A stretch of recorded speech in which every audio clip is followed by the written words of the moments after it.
কি রে, কি হয়েছে? এরকম করে বসে আছিস কেন? মন টন খারাপ নাকি রে?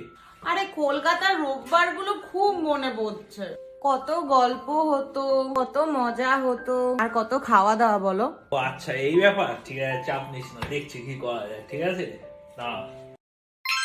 মাটন।